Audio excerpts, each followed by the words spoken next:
Nate G 219 here to help it back and better. It's July 17th, about 7 o'clock p.m. One after work. I'm trying to get as much content to you guys.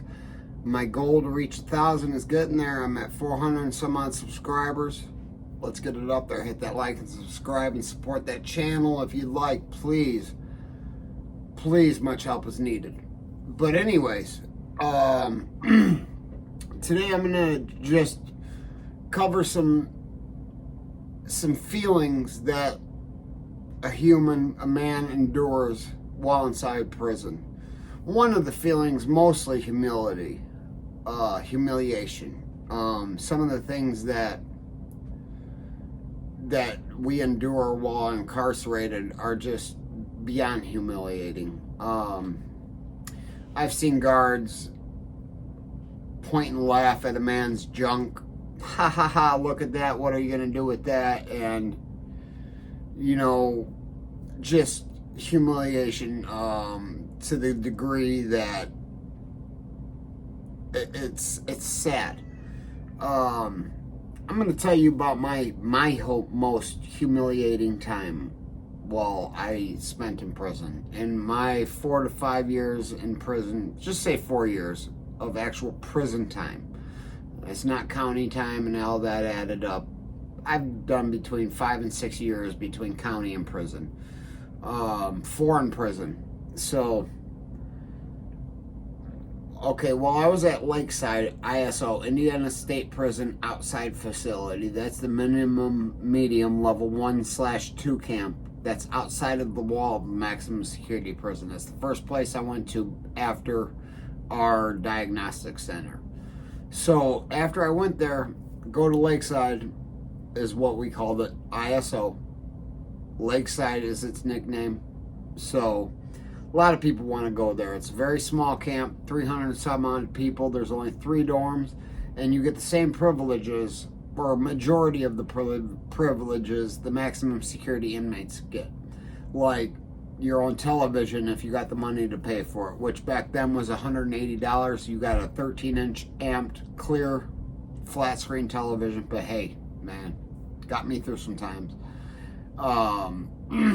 You've got a lot more privileges than you do if you go to a camp, than if you go to a camp that doesn't have a maximum security prison at the same facility. So maximum security inmates do get more privileges as far as certain things go, like televisions, their own cells, certain things that they get, Lakeside gets as well.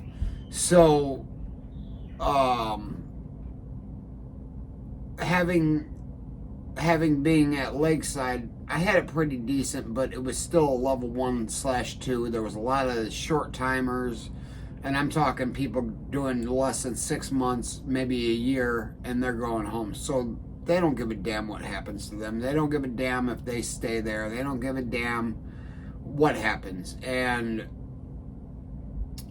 there's a lot of thieving. There's a lot of just, and I'm not saying taking, I'm not saying robbing, because if another man comes up to me and says, "Hey, give me that," and I hand it to him,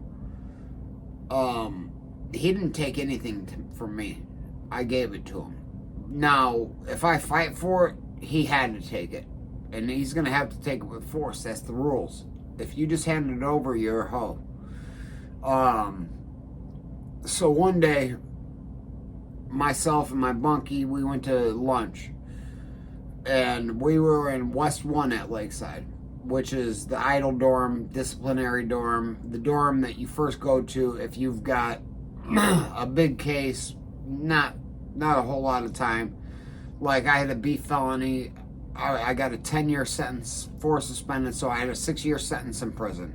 I only had to serve 3 of it because that's the law in Indiana at that point in time.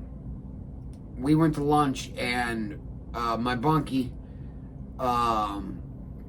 we'll just call him by his first name, Brandon. There's so many Brandons out there, it doesn't matter. It could be a fake name, it could be a real name. But Brandon happened to be from the same county as me. And when I got there, he kind of was acting like he was the hookup, which in a way, he was the hookup. His girlfriend was bringing the shit in and the visits, cell phones, whatever, but he wasn't even allowed to keep his own cell phones that his girlfriend brought in. I'd seen him get slapped, yada yada, this, so many times. He owed some debts, and there was this pussy named Andre Furlow. Yeah, I'm gonna put his name out there. Put a separate T on me and everything. Made it to where I couldn't, when I went to prison again, to where I had to stay in Indianapolis 2.5, 3 hours away from home.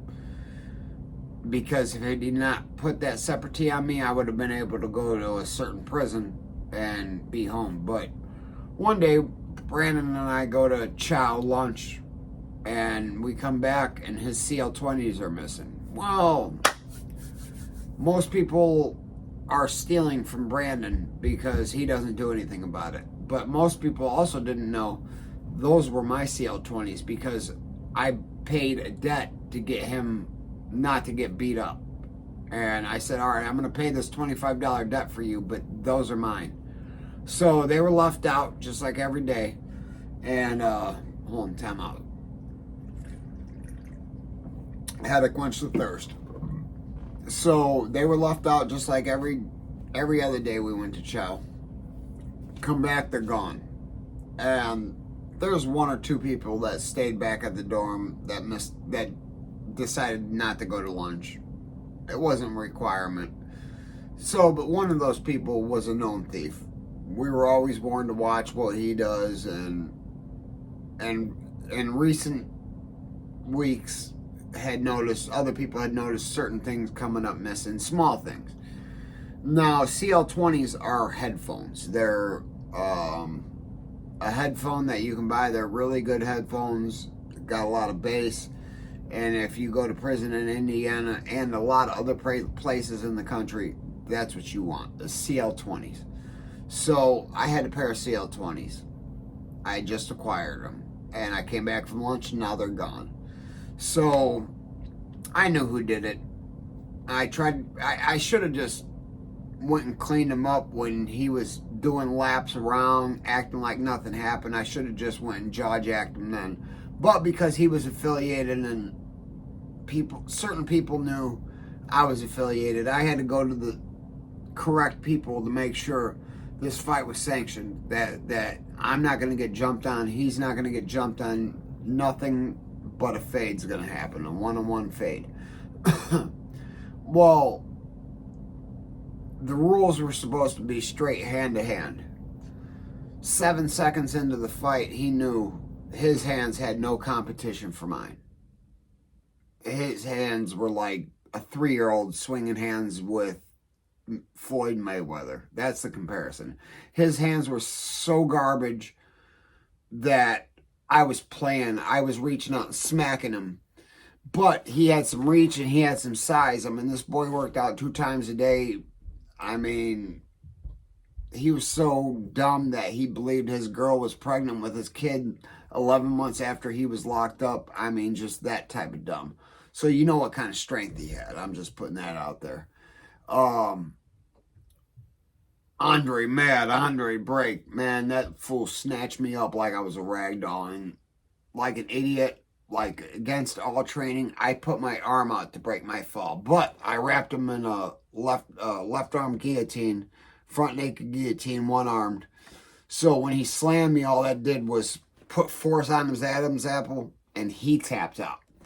So even though my wrist got shattered, got the scar, I don't know if you guys can see, there's a scar down there. There's 21 or 22 staples in it. There's a metal rod in my wrist permanently. But he tapped. I wasn't giving up. First of all, I was holding on for dear life, so I didn't let go, and then I get ground and pounded. Wasn't going for that. So I held on and squeezed for dear life. But I'm going to get into the humiliation. Besides breaking my arm, that it is what it is. You know, you win some, you lose some. People break bones. Things happen. So I have to go to the hospital. So the rules are, because I'm an inmate, that one arm and one leg have to be shackled, chained to the bed.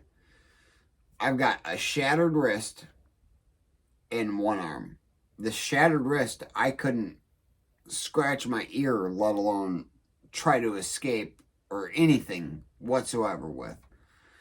I have a shackled ankle, so both left arm, left ankle are done. Like, choosing the right ankle would have been stupid. I'd have been able to get about 2.5 feet away from the bed.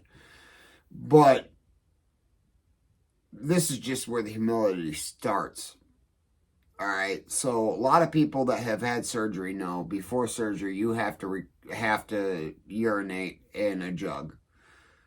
I don't know the exact reason, but they had pumped me full of so many opiates, so many painkillers that my kidney seized. Which a lot of people that have been addicted to heroin or pills or whatever know that when you take too much or you take some, it's really hard to pee. And they just kind of seize your kidneys. Well, before surgery, I was requesting a catheter. And I just remember them rolling me around. I was talking to this really drop dead gorgeous nurse talking about, I need a catheter. I can't pee. I try to pee like 3 or 4 different times. Finally, I wait. I blink, and there's a different nurse standing there, and I'm still talking about I need a catheter. I have to pee. So I haven't peed or anything. I ask her, I go, when is the surgery going to happen? She goes, you're already done. What? All I remember is rolling in there, talking about I have to pee, and all I've been doing is talking about I have to pee. When I start thinking about it, the pre-op and post-op nurses both were very beautiful women, but it was 2 different very beautiful women. So I was really confused. I was coming out of whatever they used to knock me out, put me under, but that didn't change the fact that I had to pee, and it felt like my bladder was going to explode. So finally I get a catheter, and yeah, requesting a catheter for many hours is not the greatest thing to do, but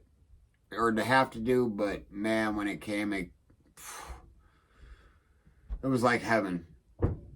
So a few years later, I'm being released, and my current wife, and my friend's mom come to pick me up, and she's talking about stories where she works.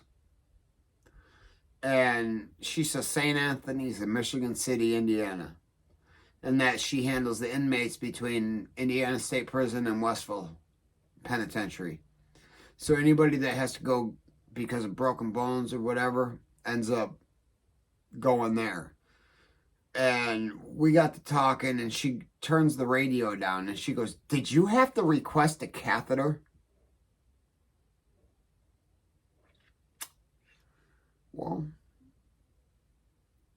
I had to request a catheter in 2014. When I was coming home, it was January of 2018. So yeah, it was fresh in my mind like it had happened the night before. I didn't remember what the lady looked like that had to perform the catheter, but little did I know, it's a good friend of mine's mom. Ryan, I'm sorry I had to share the story. I'm not going to share anything else but your first name because, man, the irony and the humiliation that you do and can go through while incarcerated. That is just one wild story. Small world, but hey, remember, hit that like, hit that subscribe, and never forget life's choices because you never know. Your best friend's mom could be putting a catheter in tomorrow if you don't act right today. You know it. If they ain't hating it, you ain't making it. I'm out.